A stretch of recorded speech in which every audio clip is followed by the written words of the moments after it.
Assalamualaikum warahmatullahi wabarakatuh. Apa khabar tuan-tuan dan puan-puan? Apa khabar orang Sarawak? Pada petang ini kita bersiaran langsung dari Stadium Negeri Petrajaya Kuching, Sarawak. Hari ini kita berkampung di Sarawak dan TV3 berkampung di Sarawak daripada hari ini sampai besok sampailah kepada hari Ahad sempena dengan Jom Heboh. Apa pun tuan-tuan dan puan-puan, hari ini kita akan bicarakan satu topik yang memang berlaku di mana-mana saja dan bila-bila masa saja, sama ada tak kira tempat, termasuklah di Sarawak pun barangkali makin banyak juga perkara-perkara ini yang kita nak basmi dan kita nak cegah, sebab kita ada agama, kita ada iman, kita ada cara hidup. Islam is a way of life. Islam adalah satu cara hidup yang memang komprehensif, yang memang begitu lengkap. Tidak ada yang lengkap melainkan agama Islam semata-mata. Dan hari ini kita bicara tentang tajuk khurafat.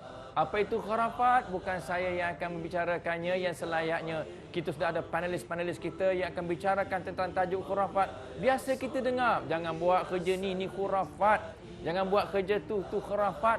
Apa benda khurafat? Kita pun ada setengah orang pun tak tahu apa itu khurafat. Hari ini kita kupas tentang khurafat supaya hidup kita lebih berkat, lebih dekat dengan Allah Subhanahu Wa Taala.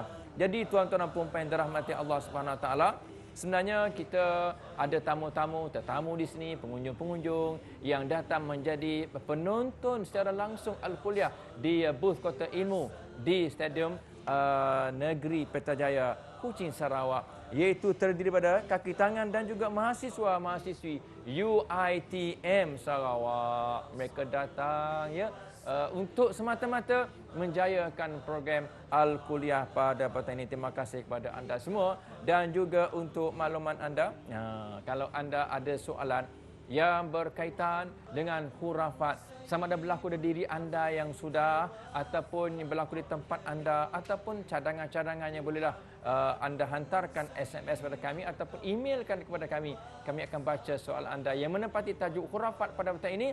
Dan soalan yang terbaik, insya-Allah Pustaka Salam bermurah hati untuk menyumbang kitab fiqh mazhab Imam Syafi'i kepada penanya melalui email ataupun SMS yang bertuah pada petang ini. Barangkali anda adalah penonton yang bertuah, di depan saya ada laptop, kita akan baca nanti insya-Allah.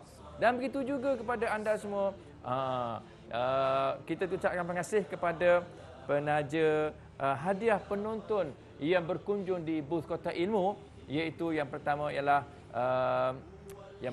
Galeri Ilmu Sedang Berhad, yang memang terkenal dengan dua majalahnya, iaitu Anis dan juga Aso, yang memang sesuai untuk setiap peringkat. Kanak-kanak pun ada, orang dewasa pun ada, muslimah ada, muslimin pun ada, untuk membentuk karakter ataupun syakhsiah diri yang hebat, insya-Allah. Jadi bacalah majalah ini, mudah-mudahan terbina hidup kita dengan gaya hidup cara Islam.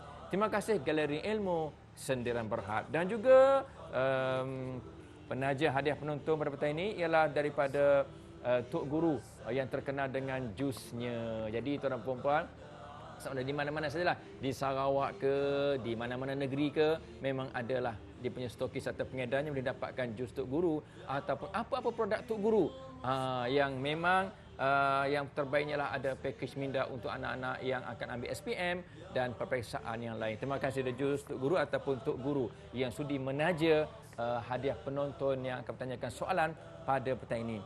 Apapun tuan-tuan dan puan-puan, siapakah ahli panel yang akan membicara dan mengupas tajuk khurafat pada petang ini yang berwibawa. Terutamanya ada juga orang Sarawak yang kita memang raikan mereka sebab dia tuan rumah. Tak lain tak bukan ialah yang pertama ialah yang berbahagia Ustaz Haji Kifli Haji Yassin yang merupakan Mufti Negeri Sarawak. Assalamualaikum Ustaz. Alhamdulillah, lawa jangak Ustaz hari ini. Sempena raya, kita masih lagi dalam mood raya, mood Aidilfitri. Jadi kita pun pakailah baju baru-baru. Jadi tuan-tuan puan-puan, panelis yang kedua bersama dengan Ustaz Haji Kifli ialah Ustaz Syarhan Syafi'i, iaitu pengamal perubatan Islam. Assalamualaikum Ustaz. Assalamualaikum warahmatullahi wabarakatuh. Alhamdulillah, Ustaz pun lawa juga pada petang ini. Jadi kita lihat pada hari ini tentang tajuk khurafat. Jadi sebagai pembuka tirai, pembuka bicara kita tentang khurafat, apa kata kalau kita tanyakan satu soalan kepada yang bahagia Ustaz Haji Kifli Haji Yassin tentang permasalahan khurafat ni Ustaz. Kalau kita lihat Ustaz, di mana-mana saja benda khurafat ni berlaku, sama ada dilakukan oleh orang tua, sama ada dilakukan oleh orang muda, sama ada ketika bayi itu lahir, sama ada nak bertunang, sama ada nak berkahwin, sama ada sampai ke mati pun masih ada lagi perkara-perkara khurafat. Jadi sebelum kita bincang lebih jauh, lebih panjang lebar Ustaz, boleh tak Ustaz cerita sikit Ustaz, cerita sikit je. Bagaimanakah yang dimaksudkan dengan khurafat mengikut pandangan Islam? Adakah sama dengan benda tahyul ke, karut-marut ke dan sebagainya? Silakan Ustaz. Bismillahirrahmanirrahim. Assalamualaikum warahmatullahi wabarakatuh. Terima kasih Ustaz Fauzi Mustafa. Tuan-tuan dan puan-puan para penonton yang dihormati sekalian. Kita tahu bahawa Islam adalah merupakan satu cara hidup seperti disebutkan oleh pengurusi tadi. Islam is a way of life yang diturunkan oleh Allah Subhanahu Wa Taala, bersifat agama tauhid yang merupakan cara hidup yang benar yang diturunkan oleh Allah kepada hamba-hambanya. Ia merupakan agama yang berteraskan kepada Al-Quran dan juga As-Sunnah, yang mana ia merupakan panduan utama kepada kehidupan kita sebagai makhluk Allah Subhanahu Wa Taala di muka bumi. Dan akidahnya, kepercayaan, keyakinan kita juga perlulah berteraskan kepada sesuatu yang tepat, yang pasti sifatnya, yang jelas dan dari sumber yang diyakini. Ia tidak boleh daripada sumber yang kita rasakan, yang meragukan kita. Ia bukan direka-reka oleh manusia, malah ia merupakan sesuatu yang revealed oleh, sesuatu yang diturunkan oleh, diwahyukan oleh Allah Subhanahu Wa Taala. Namun dalam hidup kita ni, penonton sekalian, kita lihat bahawa ada di antara kita yang seperti disebutkan tadi, malah daripada kelahiran lagi, nak kahwin pun, sampai nak mati pun masih mengamalkan perkara khurafat. Jadi di sini kita mahu masyarakat memahami khurafat itu sebenarnya adalah merupakan asalnya perkataan bahasa Arab yang bermaksud cerita yang bohong, dongeng. Itu asalnya kalau kita lihat dari sudut perkataan bahasanya, juga tahyul termasuk dalam khurafat itu, atau sesuatu yang tidak masuk akal. Sebab Islam ini juga meraihkan dari sudut akalnya dan selain daripada wahyu yang diturunkan Allah Subhanahu Wa Taala. Jadi istilah khurafat ini kalau kita lihat, nak simpulkanlah, kalau dalam konteks khurafat yang kita fahami dan juga bagaimana konsep Islam ialah semua cerita sama ada dalam bentuk rekaan atau khayalan, ajaran-ajaran, juga pantang larang yang bertentangan, adat istiadat, ramalan-ramalan, macam-macam kita ramalkan, pemujaan, memuja pokok kayu dan sebagainya, atau kepercayaan yang menyimpang dari ajaran Islam. Maka itulah Ustaz bila sebut khurafat itu suatu kepercayaan tadi yang menyimpang daripada ajaran Islam. Tapi saya nak mengajak para penonton memahami sedikit kalau disebut khurafat ni ada ciri-ciri dia supaya mudah dikenal pasti memahami konsep tadi. Antaranya kalau dia sebut ciri dia tu ialah ianya tidak didasarkan pada nas-nas syarak. Ia merupakan suatu yang tidak ada nas dalam syarak menyebut perkara itu, sama ada Al-Quran ataupun hadis. Ini jelas.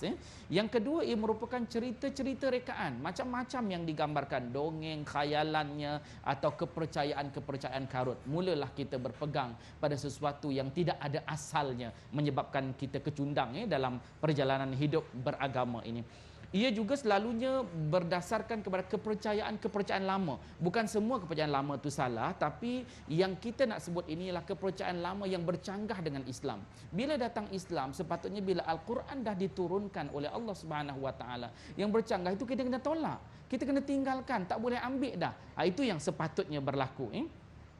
Kemudian cirinya juga selalunya adalah dalam bentuk pemujaan dan juga dalam permohonan kepada makhluk-makhluk halus yang boleh memudaratkan dan menyeleweng kita daripada akidah Islam. Juga percaya pada objek-objek tertentu seperti kuburnya, pokoknya dan sebagainya. Jadi unsur-unsur yang sebeginilah menyebabkan kita dalam keadaan melakukan khurafat tadi. Jadi saya nak menyeru khususnya masyarakat Islam, bila kita tahu ciri-ciri ini dan konsep dia tadi, kita perlu elakkan bila kita dah memahami keadaannya. Dan boleh kita sebut jugalah Ustaz, saya rasa kalau dari sudut itu, antara contoh-contoh yang untuk memudahkan memahami konsep itu ialah kepercayaan kepada misalnya keramat seperti kubur, pokok kayu, batu, bukit bukau dan sebagainya. Dan kalau kita lihat kepercayaan seperti ini juga ialah misalnya dia buang sial, memuja pantai, mandi safar dan sebagainya. Ini adalah antara contoh-contoh bila dimasukkan dalam kategori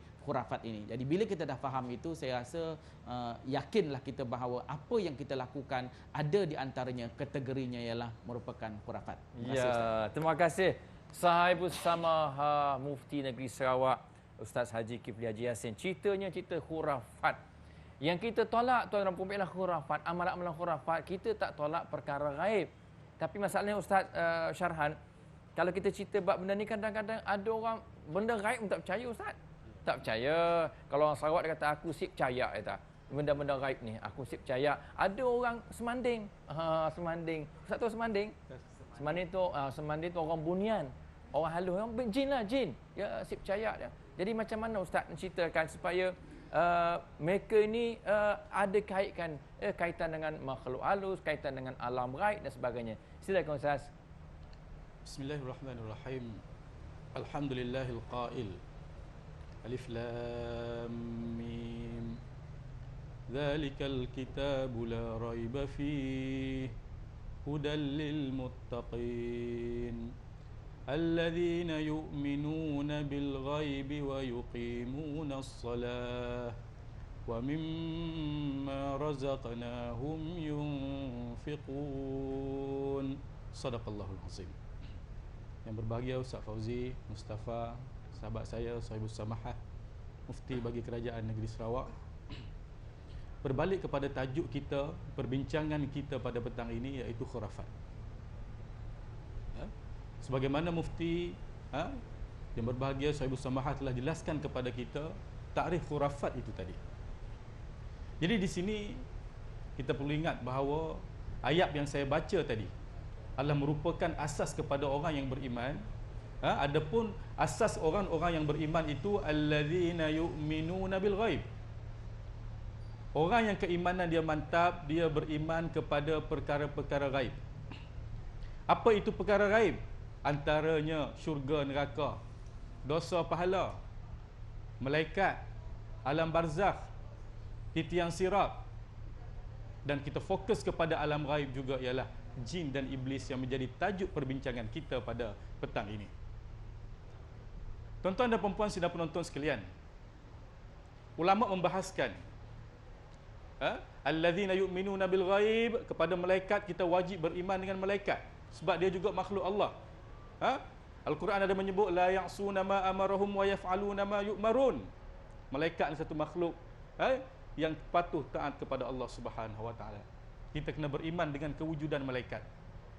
Tetapi kita kena ingat satu makhluk yang berkongsi alam dengan kita juga, yang hidup sebumbung dengan kita juga adalah jin dan iblis. Bukan saya nak suruh beriman tuan-tuan dan puan-puan.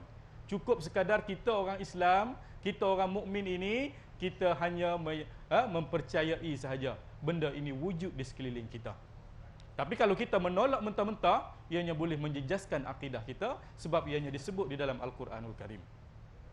Jadi persoalan yang timbul sekarang ini ialah banyak di kalangan kita yang tidak percaya tentang kewujudan alam ghaib ini. Disebut sebagai umuris sam'iyat.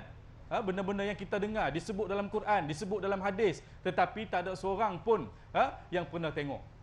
Seumpamanya alam barzakh, ramai yang menolak alam barzakh, tak ada seorang pun orang mati naik ke dunia balik cerita bagaimana dia dipukul oleh malaikat, tak ada. So dia tak percaya. Jangan. Jadi umurul ghaibiyat ini, siapa yang boleh terima dia adalah orang yang betul-betul beriman, meyakini kepada Allah Subhanahu wa taala sahaja. Dan kita kena ingat bahawa dalam kehidupan kita seharian ini, kita dibekalkan musuh oleh Allah Subhanahu wa taala yang disebut dalam Al-Quran, innahu lakum aduwwum mubin.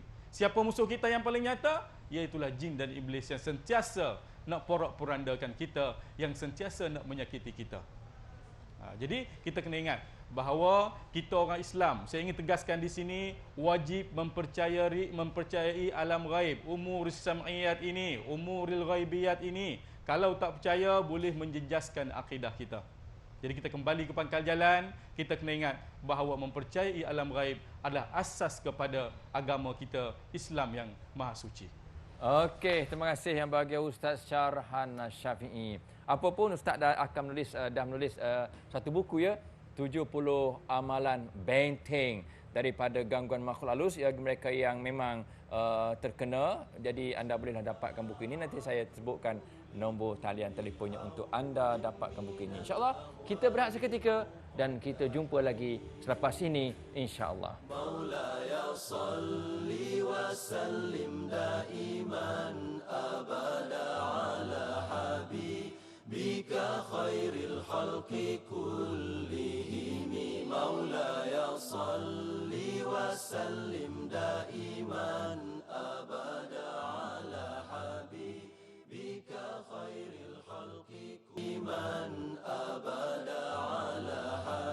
Khurafat, mudah-mudahan kita lah manusia yang paling hebat, paling bertakwa di sisi Allah Ta'ala sebab kita menjauhi perkara-perkara dan amalan-amalan khurafat. Jadi kalau anda ada masalah tentang gangguan makhluk halus tadi ya, memang ada jin, tetapi itulah bagaimana kita nak menghindarnya, jangan sampai terlibat dengan benda-benda khurafat. Ustaz Syarhan telah membuat satu CD, itu ayat-ayat ruqyah untuk menghindari gangguan makhluk halus ataupun kata apa, gangguan-gangguan jin dan juga syaitan yang merupakan musuh kita pada setiap masa, pengusir dan pembakar jin.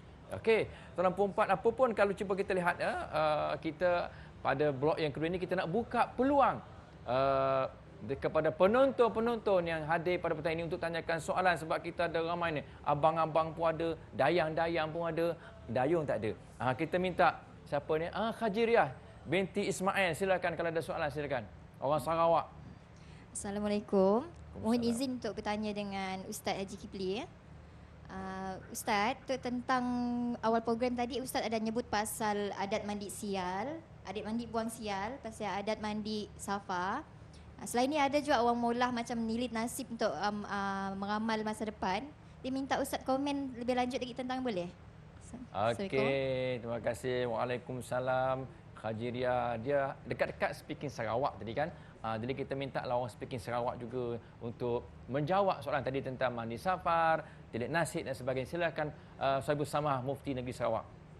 Assalamualaikum warahmatullahi wabarakatuh. Ustaz Fauzi faham ke apa yang dia tanya tu? Sikit-sikit. Sikit-sikit faham.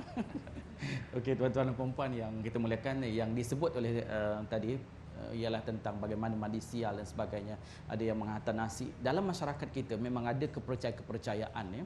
Termasuklah macam tadi bila kita terutama bila zaman dulu banyak kepercayaan tentang safar, nahasnya bulan safar dan sebagainya. Jadi orang percaya kena mandi. Lepas tu kita letakkan di situ disebutkan mandi air salamun dan sebagainya. Bila mandi tu dengan niat untuk membuang sial begitu juga ada kepercayaan menghantarkan beras lah, nasi pulut lah, dia letakkan dalam satu yang disebut ancak dan sebagainya dimasukkan dan dialirkan ke sungai, ke laut, letak dekat pokok dan sebagainya, mencari semangat, macam-macam lagi yang dilakukan dalam kepercayaan seumpama ini. So dalam Islam ini memang jelas perkara yang memang bertentangan daripada asas ajaran Islam itu. Sedangkan kita sebenarnya memohon terus langsung kepada Allah Subhanahu Wa Taala dalam hal-hal yang kita lihat yang disebutkan contoh-contoh itu. Dan kita kalau saya sebut kata bulan Safar tu jelas dalam hadis Rasulullah sallallahu alaihi wasallam menyebut tentang hal ini. Sepatutnya kita tidak lagi melakukan perbuatan seumpama ini kerana dalam hadis yang sahih Rasulullah menyebut la adwa wala tirata wala hamata wala safara, yang bermaksud tidak ada jangkitan yang berlaku tanpa izin Allah. Tidak ada burung seperti burung hantu yang membawa sial. Kadang-kadang ustaz dia bunyi burung hantu je dia kata mesti bawa sial dan sebagainya. Sedangkan memang burung hantu tu nak berbunyi. Jadi dia memang sifat dia berbunyi tu kita pun kata dibawa sial. Tidak ada serangga yang membawa kerugian dan tidak ada bala pada bulan Safar seperti yang dipercayai. Bila Nabi dah sebut macam ini jelas jangan kita lakukan lagi, percaya, yakin sebab Rasulullah menyampaikan sesuatu yang datang daripada Allah Subhanahu Wa Taala. Sebab kita berpegang, Rasulullah kata aku tinggalkan pada kamu dua perkara. Kalau kamu berpegang pada kedua-duanya saya tidak akan sesat buat selama-lamanya. Itu Al-Quran dan hadis Rasulullah sallallahu alaihi wasallam. Maka bila kita dah pegang ini macam yang disebutkan tadi tentang mandi safar dan sebagainya, maka ini merupakan satu yang sangat jelas. Malah ada kepercayaan, saya tak tahu mungkin di Semenanjung berlaku tak, kalau di Sarawak ada kepercayaan kalau anak yang lahir bulan Safar dia kata akan jadi nakal, maka ustaz dia akan ditimbangkan jumlah berat anak itu, kemudian diletaklah macam-macam lagi sayur lah apa letak dan disedekahkan. Jadi kepercayaan dia kesian budak yang baru lahir dalam bulan Safar tu dikata nakal, untuk mengelakkan kenakalan tu ditebus dengan barang begitu. Ini kena tinggalkan kepercayaan-kepercayaan seumpama itu. Jelasnya bahawa bila Nabi dah kata tak ada nahas bulan Safar, kita nak percaya apa lagi? Memang Rasulullah dah sampaikan, daripada Rasulullah ni kita kena percaya yakin daripada Rasulullah sallallahu alaihi wasallam. Jadi itulah juga kalau boleh kita buangkanlah amalan-amalan ini, kita mintalah langsung dengan Allah Subhanahu Wa Taala. Itu ulasan Ustaz. Okey, terima kasih Sahibu Samaha Mufti Negeri Sarawak Ustaz Haji Kipli Haji Yassin tentang masalah khurafat yang berlaku dalam masyarakat di Sarawak, terutamanya bayi yang lahir jangan diletak sayur, yang patutnya letak botol susu. Jadi kita cari abang pula, kata tadi Dayang cari abang. Mana abang Abdul Hafiz bin Abang Ibrahim? Silakan, ada soalan ke? Okey, Assalamualaikum warahmatullahi taala wabarakatuh. Waalaikumsalam. Saya ada satu soalan di sini Ustaz. Soalannya adalah ungkapan oh datuk nenek, anak cucu tupang lalu diucapkan apabila keluar berjalan pada malam atau melalui kawasan gelap dan sunyi. Ini kerana seolah-olah ada penunggu di kawasan itu dan perlu meminta izin untuk melaluinya. Adakah situasi ini sebagai mempercayai wujudnya alam gaib atau sekadar ingin mengelak dari ditimpa malapetaka atau khurafat? Terima kasih Ustaz. Okey, terima kasih Abang Abdul Hafiz. Nampak muda dah dipanggil abang dah. Okey, kita minta Ustaz Syarah Syafiq menceritakan tentang masalah kalimat-kalimat yang biasa orang diamalkan sejak dulu, iaitu kalau lalu pokok besar, tok, cucu tumpang lalu. Silakan Ustaz Syarahan. Okey, bertemu kembali kita dalam sesi yang kedua. Itu satu ungkapan yang sinonim kita dengar pada orang Melayu. Bukan saja untuk meretasi hutan belantara, malah nak pergi memancing kat laut pun minta keizinan tok nenek, anak cucu nak tumpang memancing, dapatlah ikan banyak pada malam ini. Itu harapan dia. Nak lalu hutan, tok nenek, saya nak lalu hutan ni, jangan kacau saya. Jadi sebenarnya kita kena ingat Allah Subhanahu Wa Taala adalah pencipta yang maha agung. Usah kita meminta daripada makhluk, kita takut ianya menjadi syirik kepada Allah Subhanahu Wa Taala.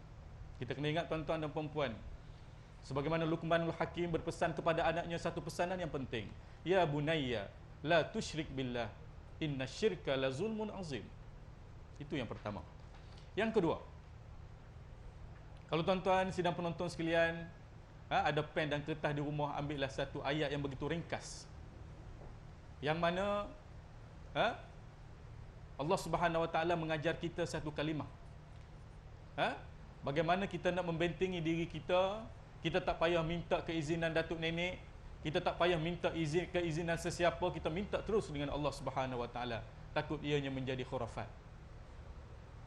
Usah kita yakin kepada tangkal yang kita pakai kat pinggang kita. InsyaAllah aku masuk hutan dengan ada tangkal ni, buruan akan dapat banyak, binatang tak kacau aku, iblis pun tak kacau aku. Kita percaya pada tangkal itu. Hadza syirkum bi'ainih. Dosa syirik ni tuan-tuan dan puan-puan, Tuhan sebut dalam Al-Quranul Karim.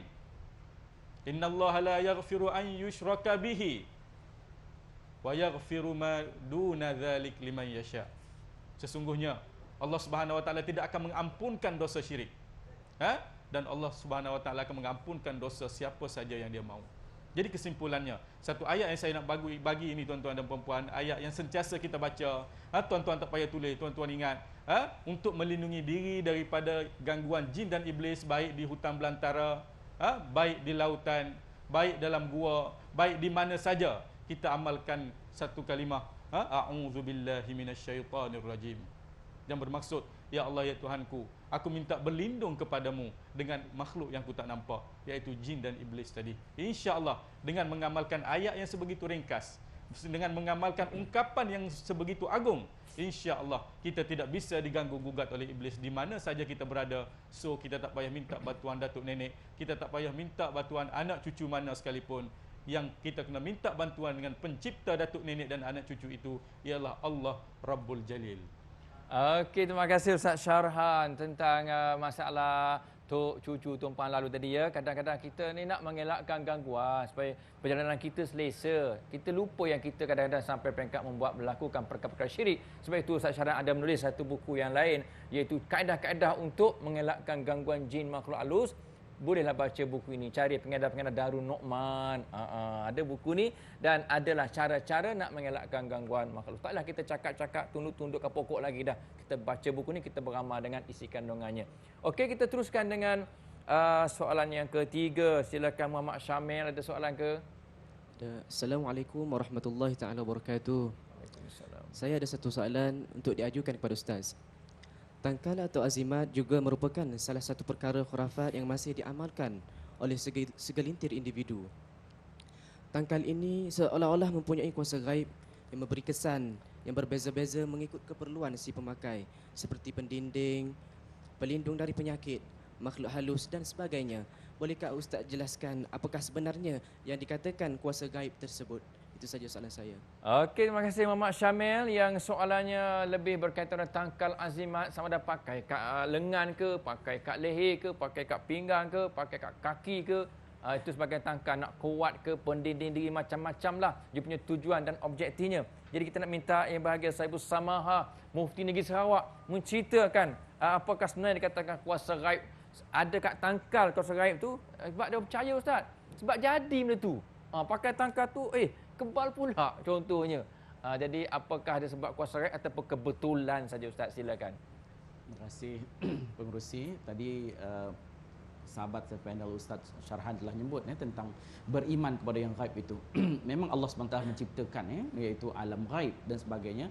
Jadi di sini kalau kita percaya kepada alam gaib yang dah disebutkan tadi, cuma yang masalah dalam masyarakat kita ialah apabila dia nak percaya kepada alam gaib tadi tu, timbullah kepercayaan yang salah, yang tak betul dan sebagainya. Sedangkan kalau yang memang jelas, memang ada sumbernya seperti yang saya sebut di asalnya, Al-Quran dan hadis, memang itu disebut dalam tu. Jadi dalam konteks ini yang dah disebutkan tadi tentang musuh kita memang ada diciptakan oleh Allah Subhanahu Wa Taala. Misalnya dalam konteks iblis dan syaitan yang sudah disebutkan tadi, iaitu tentang ada kuasa-kuasa lain yang kita tak nampak, yang mungkin boleh juga mengganggu kita dan sebagainya, tapi kita tidak memohon kepadanya. Kita kena mohon kepada Allah Subhanahu Wa Taala. Jadi dalam kuasa ini ada orang menggunakan kepercayaan dia ialah bila dia ada azimat, tangkal dan sebagainya. Dia menggunakan azimat ini untuk membenteng dia dan sebagainya. Sedangkan kita yang terbaik sekali dalam kita yang telah disebutkan oleh Ustaz tadi, dia sebut tentang buku-buku, ayat-ayat pendinding dan sebagainya itu, maka ini yang kita boleh amalkan. Dalam Islam memang jelas perkara-perkara seumpama ini. Kenapa kita mencari sesuatu yang tidak dibenarkan dalam agama kita? Misalnya ada orang berpegang kepada misalnya tangkal azimat ni daripada kain misalnya, yang kain hitamnya, yang kain kuningnya dan sebagainya, tapi sehingga kadang-kadang ada mereka yang menyentuh, memegang dan sebagainya, dilekatkan di tubuh badan, dia rasa itu yang akan membantu dia. Sedangkan dalam Islam ni memang jelas Allah perintahkan kita berdoa direct terus kepada Allah Subhanahu Wa Taala. Jadi dalam keadaan-keadaan ini kita tidak perlukan perantaraan yang keadaan-keadaan seumpama ini. Namun tidak dinafikan seperti yang disebutkan oleh Ustaz tadi, ada masalah-masalah di kalangan manusia ini yang melibatkan alam gaib dan sebagainya. Maka cara pun yang kita ada pengamal perubatan Islam, cara kita mengatasi dia juga hendaklah sesuai dengan Islam. Ada masyarakat kita bila dia bermasalah dari sudut dengan keadaan yang dikatakan gaib tadi tu, dia mencari sumber-sumber yang bertentangan dengan Islam. Dia menggunakan ajaran-ajaran yang salah, malah memang bertentangan dengan Islam. Ini yang kita tidak mau berlaku. Sedangkan kita ada kaedah-kaedah dalam Islam yang memang sesuai dalam ajaran Islam itu sendiri, yang sudah disebutkan dalam buku-buku yang telah dipromosikan oleh pengerusi tadi, supaya kita umat Islam ni bersandarkan kepada yang benar. Mungkin kita tak ada kemahiran macam Ustaz panel kita, dia ada kemahiran di situ, maka dia boleh gunakan kemahiran itu untuk menyampaikan kepada para penonton dan seluruh kita lah, supaya kita tidak tersalah langkah dalam melakukan perkara-perkara kepercayaan pada azimat dan sebagainya tadi. Terima kasih. Okey Ustaz, setelah seminit Ustaz, silakan. Saya nak sentuh dua perkara. Yang mana kita kena berpegang teguh kepada hadis Rasulullah sallallahu alaihi wasallam. Yang mana hadis Bukhari Muslim. Satu-satunya hadis sahih yang mana Nabi menerangkan kepada kita, man ata arrafan fasa'ala anhu syai'un, fasa'ala lahu an syai'in, fasaddaqahu, lam tuqbal lahu salatun 40 yauman. Kita kena ingat, saya kena sentuh benda ni. Barang siapa yang pergi kepada seseorang Tok Bomo lah, kita kata, kemudian dia bertanya Tok Bomo tu kepada sesuatu perkara yang gaib, dan Tok Bomo tu pun bagi tahu dia sesuatu perkara yang gaib, Contohnya kalau kamu tak tinggal pengeras pada aku 2000, balik lepas ni kamu accident.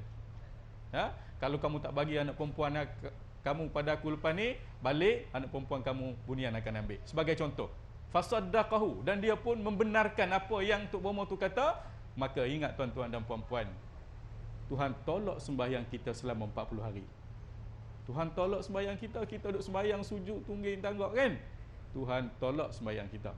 Dan satu hadis lagi berkaitan dengan tangkal dan azimat ini. Man allaqat tamimata faqad asyraka. Barang siapa yang menggantung sesuatu azimat di tubuhnya dan dia meyakini azimat itu berkuasa, maka dia sudah melakukan syirik kepada Allah Subhanahu wa taala. Satu dosa besar yang tidak akan diampunkan oleh Allah Subhanahu wa taala. Itu saja Ustaz Fauzi. Okey, terima kasih Ustaz Syarhan dengan celahannya tadi. Mudah-mudahan kita menjauhi perkara-perkara khurafat apapun kita berehat seketika, dan kita jumpa lagi selepas ini insya-Allah.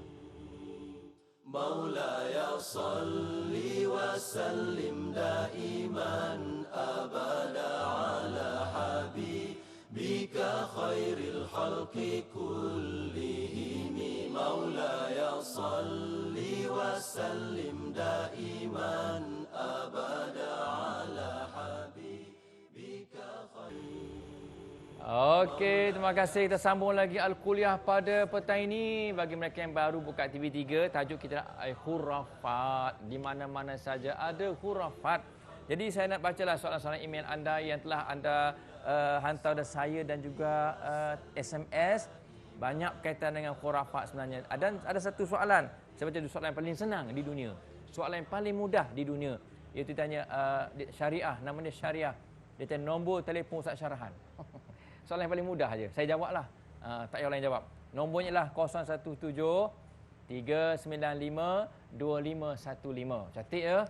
Ataupun 017 322 3365. Jadi itu nombor telefon Ustaz Syarhan ya. 017 322 3365 ataupun 013 255 6577. Dan Ustaz Syarhan juga akan buat rawatan berkala di Masjid Al-Husna, Sunway Pyramid. Boleh hubungi 019 244 5043. Soalan paling mudah nombor 1. Nombor 2 soalannya ialah, jadi Ustaz Saibul Samaha daripada Roji, dia tanya, Ustaz, apa beza antara khurafat dan syirik? Silakan Saibul Samaha. Terima kasih pengerusi dan juga yang bertanya tadi tu. Bila kita fokus tentang khurafat tadi, bila kita syirik ni, bila kita, khurafat tadi kita sebut cerita dongengnya, khayalannya, tahayulnya dan sebagainya, ia akan membawa kepada syirik ni. Maksud dia ialah mempersekutukan Allah. Maknanya kita mempersekutukan Allah ni, sedangkan kita tahu bahawa Allah itu qul huwallahu ahad. Katakanlah sesungguhnya Allah itu esa. Allah tu tauhid sifatnya, iaitu kita mentauhidkan Allah Subhanahu wa taala. Bila kita dah percaya kepada yang lain boleh menyebabkan, membawa kita tadi kepada manfaatnya dan sebagainya, maka itu boleh membawa kepada syirik. Maksudnya kalau kita melakukan khurafat, dia akan membawa kepada syirik. Jadi dalam konteks itu, bila kita tidak mentauhidkan Allah, tadi Ustaz Syarhan dah sebut ya, bahawa Allah sebut dalam Al-Quran ia merupakan dosa besar yang tidak diampunkan oleh Allah Subhanahu wa taala. Bila kita dah tahu keadaan ini, khurafat itu adalah merupakan membawa kepada syirik. Kedua-duanya kena tinggal. Jadi maknanya khurafat itu membawa kepada syirik. Bila kita percaya pada kuasa lain yang boleh membantukan kita dan sebagainya, yang tadi misalnya boleh memakai tangkal dan sebagainya tadi, sebab itulah disebutkan dalam konteks ini supaya kita jelas. Sebab Islam ni dia memang dah jelas konteks dia, iaitu diturunkan oleh Allah Subhanahu wa taala, dan Allah ni kita boleh minta anytime. Dalam bahasa apa pun kita minta dengan Allah Subhanahu wa taala. Jadi dalam keadaan ini saya rasa jelas Ustaz antara khurafat dan syirik itu tadi. Okey, terima kasih Ustaz Sabil Samaha. Soalan kedua dari Bidin. Ini untuk Ustaz Syarhan ya. Dia tanya, Ustaz, saya biasa berubat dengan bomo, dan biasanya berubat dengan bomo ni lebih cepat sembuh baik daripada perubatan Islam yang ambil masa yang lama. Kenapa gitu Ustaz? Silakan Ustaz Syarhan. Okey, terima kasih kepada yang bertanya. Dia berubat dengan seorang bomoh, nampaknya cepat sembuh daripada perubatan Islam. Kita kena ingat, di situ diberi keizinan oleh Allah Subhanahu wa taala kepada iblis yang nak menyesatkan anak Adam tadi. Tapi kita kena ingat, kita kena ada garis panduannya untuk memilih perawat macam mana yang kita nak cari, tuan-tuan dan puan-puan. Kita kena pandai beza di antara kaca dan permata. Di antara kepalsuan dan kebenaran itu dia tidak boleh bercampur. Jadi jawapan kepada soalan yang ditanya kepada saya tadi, walaupun begitu, etikat kita paling penting sekali. Jangan kita mempercayai yang bomoh itu boleh menyembuhkan penyakit itu, walaupun bomoh itu, walaupun perawat itu adalah perubatan Islam. Kita manusia hanya berdoa kepada Allah Subhanahu Wa Taala. Orang pergi ke klinik saya beratus orang sehari pun pernah tanya saya, "Ustaz, saya ni boleh sembuh ke?" Saya kata, "Na'udzubillah. Soalan itu bukan pada saya. Adu pada Allah. Saya makhluk yang tolong berdoa kepada tuan-tuan dan puan-puan." InsyaAllah. Sebab saya yakin dengan firman Allah, "Wa idza sa'alaka 'ibadi anni fa inni qarib. Ujiba da'watad da'i idza da'an falyastajibu li wal yu'minu bi. La'allahum yarshudun." Kita kena ingat, kita kena berdoa kepada Allah Subhanahu Wa Taala. Jadi persoalan saya, penerangan saya kepada yang bertanya, kembalilah kita ke pangkal jalan, dan kita kena ingat juga masa perubatan itu jampi-jampi apa yang dipakai guna. Yang diguna pakai masa jampi itu pun juga dia ambil kira. Kerana Nabi menyebut di dalam hadisnya, innar ruqa wat tamaimu wat tiwalata syirkun. Sesungguhnya tangkal, ar-ruqa, jampi yang karuk-maruk, minta tolong mambang tu, mambang ni, minta tolong wali tu, wali ni, syaitan juga boleh berlakon. Syaitan juga boleh berlakon, kecuali Rasulullah sallallahu alaihi wasallam syaitan tidak boleh nak berupa sebab dia akan terbakar. Jadi kesimpulannya kita kembali ke pangkal jalan, kita cari perawat yang menggunakan ayat suci Al-Quran dan Al-Hadis, ijma' dan qiyas, supaya kita tidak terhindar daripada perkara-perkara yang khurafat yang kita bincang bersama pada petang ini. Terima kasih Ustaz. Satu lagi Ustaz Sabu Samaha, Mufti Negeri Sarawak, Ustaz Kifli. Ada satu soalan dari Hairul namanya. Dia kata, "Ustaz, saya pernah mimpi nombor ekor. Malam saya mimpi nombor ekor, esok pagi saya terus beli nombor ekor tu. Adakah itu khurafat juga?" Silakan Sabu Samaha. Okey. Terima kasih Musi. Ini masalah juga nombor ekor ni. Saya tidak nak menceritakan lagi tentang khurafat di situ. Yang jelasnya kalau ada sebut nombor ekor itu sendiri yang memang haram dalam Islam ni. Kita tahu innamal khamru wal maisir wal ansab wal azlam rijsum min amali syaitan fajtanibu la'allakum tuflihun. Allah dah sebut dalam Al-Quran, sesungguhnya arak, judi, berhala, bertenung nasib, keji dari perbuatan syaitan, hendaklah kamu jauhi. Maknanya kalau kata kita mimpi, kamu mungkin terasa, "Oh, nombor ni nombor keramat, saya nak ambil juga kan, yang ini nombor ni cun, kita nak ambil." Kita pun main judi. Judi itu sendiri pun sudah merupakan perkara yang haram. Jadi maknanya di situ ialah kita kena elakkan. Kalau perkara yang sudah haram dah jelas, halal pun dah jelas, ambil yang halal, yang haram tu tinggalkan. Jadi bukan lagi soal khurafat saja cerita di situ, soal perbuatan itu sendiri memang kategori perkara-perkara yang diharamkan oleh Allah Subhanahu Wa Taala. Biarlah kita selamatkan diri kita dalam hidup ini, ambil yang halal sahaja, yang haram tu tinggalkan. Kerana itu jelas dalam Islam. Dalam sepotong hadis Rasulullah agak panjang menceritakan halal tu jelas, haram tu jelas, apa antaranya adalah perkara yang syubhah. Jadi maknanya di situ ambillah yang jelas, yang halalnya, yang haram tu tinggalkan. Insya-Allah selamat dunia dan akhirat. Okey, terima kasih saya bersama Mufti Negeri Sarawak. Satu soalan lagi daripada Yati, ini untuk Ustaz Syarhan. Dia tanya, "Ustaz, adakah dikira perbuatan khurafat Ustaz kalau menempung tawar kereta baru agar jangan sampai aksiden, menempung tawar rumah baru agar selamat, menempung tawar pengantin baru agar kekal seumur hidup? Adakah itu perbuatan khurafat Ustaz?" Silakan. Okey. Satu soalan yang baik. Menempuh tawar kereta, menempuh tawar rumah baru nak duduk. Jadi kita kena ingat, apa pun perkara yang kita lakukan, innamal a'malu binniyat. Jadi niat kita itu insya-Allah dalam kaedah perubatan kita boleh jampi pada air, kita renjis pada rumah untuk menjauhkan iblis. Kita boleh jampi pada air, kita renjiskan pada kereta untuk menjauhkan bala daripada Allah Subhanahu Wa Taala. Apa pun kita kena ingat, setiap perbuatan kita itu kerana Allah. Itu adalah salah satu jalan untuk kita ikhtiarkan. Untuk kita ikhtiar bagaimana untuk berdoa kepada Allah Subhanahu Wa Taala melalui alat-alat makhluk-makhluk yang dibekalkan oleh Allah Subhanahu Wa Taala, termasuk air dan sebagainya. Jadi saya rasa itu saja jawapan Ustaz Fauzi untuk soalan yang ringkas itu. Terima kasih Ustaz. Ini soalan. Okey, satu soalan, satu lagi pendek je.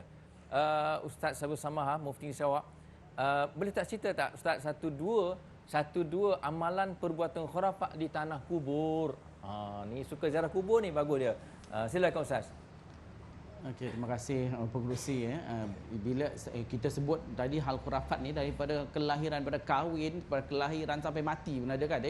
Jadi bila sebut tentang khurafat di tanah kubur ni, kadang-kadang dalam penghubungan jenazah itu sendiri yang kita ada orang misalnya kepercayaan tentang kena ambil misalnya kain yang diikat pada jenazah tu dia bawa balik, adalah tujuan dia ada di antaranya untuk dipuja pun ada di antaranya untuk tujuan lain, misalnya dijadikan pelaris pun ada. Dengan itu antara perkara yang jelas lah. Kemudian ada di antaranya pula kalau di tanah kubur tu kemudian dipecahkan kelapanya, kemudian dipecah kelapa dan air kelapa tu dijuruskan di situ. Ada kepercayaan menyamai agama-agama lain. Jadi perkara-perkara seumpama ini boleh merosakkan, sedangkan fardu kifayah untuk kita menyempurnakan jenazah sehingga kita mengkebumikan. Dan sebab itu saya selalu sarankan begini, dalam program-program yang diadakan kita diajar kepada masyarakat Islam khususnya bagaimana orang yang mengurus jenazah ini telah diberikan latihan-latihan yang sangat praktikal, telah diberikan secara Islamnya, maka ikut yang mereka ajar ni. Jangan kita buat sendiri dan sebagainya, apa-apa perbuatan yang di luar daripada yang diajar itu. Maka kalau kita tak tahu, maka tinggalkanlah perbuatan-perbuatan seumpama ini. Jadi kena ambil perhatian perbuatan-perbuatan yang boleh merosakkan, termasuklah di tanah perkuburan atau di mana saja kita berada. Terima kasih Puan. Okey, terima kasih Saiful Samaha. Termasuk juga tuan-tuan puan-puan, amalan khurafat di kubur ialah kita ambil minyak dagu orang mati. Janganlah buat benda khurafat, itu syirik pula tuan-tuan puan-puan sebab melibatkan pemujaan syaitan. Sudah tamat dah soalan SMS kita, email kita. Apa kata kalau kita berehat seketika dan kita jumpa lagi dengan topik kita khurafat selepas ini insya-Allah.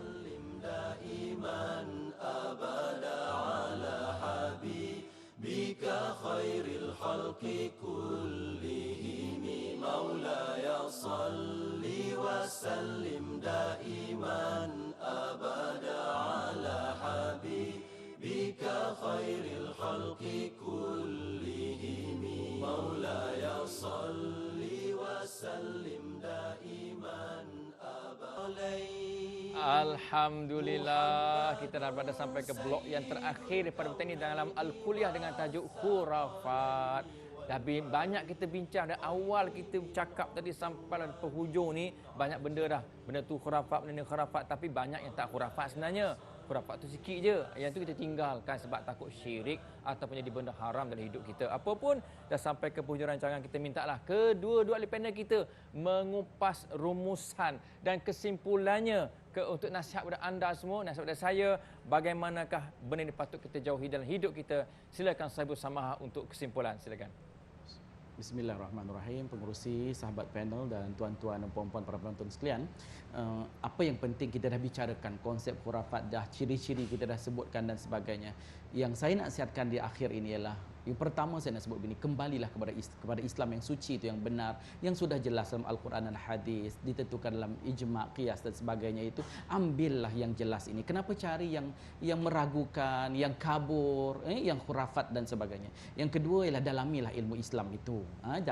Pelajari ilmu Islam, insya-Allah selamat kita di dunia akhirat. Kita bawa balik, maknanya nanti berjumpa dengan Allah Subhanahu Wa Taala di akhirat, kita sentiasa dalam keadaan diredai oleh Allah Subhanahu Wa Taala. Dan bagi yang telah melakukan khurafat itu, bertaubatlah kepada Allah Subhanahu Wa Taala, kembali ke pangkal jalan, jangan diulangi lagi. Taubat dengan taubat nasuha, insya-Allah kita akan selamat dan akan mendapat keridaan Allah Subhanahu Wa Taala. Itu saja pengurusi. Terima kasih saya bersama. Itulah inisiatif kita pun ada juga ya. Jangan mengharapkan Al-Kuliah semata-mata setiap minggu ya. Kita kena baca buku, kena berguru dan sebagainya supaya kita dapat jauhi khurafat buat selama-lamanya dalam istiqamah hidup kita. Silakan Ustaz Syarhan untuk buat kesimpulan. Okey, kesimpulan yang saya boleh simpulkan dalam perbincangan kita pada petang ini, yang pertama kita kena ingat tuan-tuan dan puan-puan bahawa khurafat ini adalah merupakan dosa besar. Inna syirka la zulmun azim. Khurafat itu bersekongkong dengan syirik. So jauhi diri kita daripada kemurkaan Allah Subhanahu Wa Taala. Kita carilah syurga Allah, kita jauhlah neraka Allah. Itu yang pertama. Yang kedua, kita kena ingat bahawa kejahilan itu sebenarnya membuatkan kita melakukan khurafat. Jadi kita isilah diri kita ini dengan ilmu pengetahuan, apatah lagi ilmu yang berkenaan dengan keagamaan, kerana ianya akan menunjukkan kita kepada landasan yang betul, dan kita gunalah rujukan kita farduhu ilallahi war rasul. Apa-apa masalah sekalipun kita kembali kepada Al-Quran dan As-Sunnah. Dan satu mutiara saya nak tinggalkan kepada sidang penonton sekalian, bagaimana caranya untuk kita membentengi diri kita daripada gangguan makhluk halus dan khurafat ini. Tuan-tuan dan puan-puan boleh tengok satu ayat yang terkandung dalam buku saya, insya-Allah. Tuan-tuan akan dapat buku ini di pasaran nanti, yang mana surah tersebut ayatnya pendek, iaitu dalam surah Ar-Ra'du ayat 11 yang berbunyi lahu muaqibatum min baini yadayhi wa min khalfihi yahfazunahu min amrillah. Itu saja khulasah kesimpulan daripada saya. Mudah-mudahan tuan-tuan penonton mengamalkan ayat tadi, insya-Allah kita akan terselamat dunia dan akhirat. Terima kasih Ustaz Syarhan. Itulah tuan-puan kesimpulannya. Apapun biarlah amalan kita ada dua perkara, dua rukun. Yang pertama adalah niat ikhlas kerana Allah Subhanahu Wa Taala, bukan kerana yang lain, bukan kerana pokok kaidah sebagainya. Yang kedua adalah amalan kita biarlah menepati amalan Rasulullah, para sahabat, ataupun menepati ajaran Islam yang kita bincang pada petang ini. Tuan-tuan dan puan-puan, ya, terima kasih kepada yang menghantar email, yang menghantar SMS, dan juga terima kasih kepada penonton-penonton dalam booth Kota Ilmu di Stadium Negeri Petrajaya, Kuching, Sarawak pada petang ini. Untuk hadiah kepada anda semua, ada serangkap pantun daripada saya. Sorong papan, tarik papan, buah keranji dalam perahu. Jumpa lagi minggu depan. Jangan pula buat tak tahu. Jumpa lagi, ya. Assalamualaikum warahmatullahi wabarakatuh.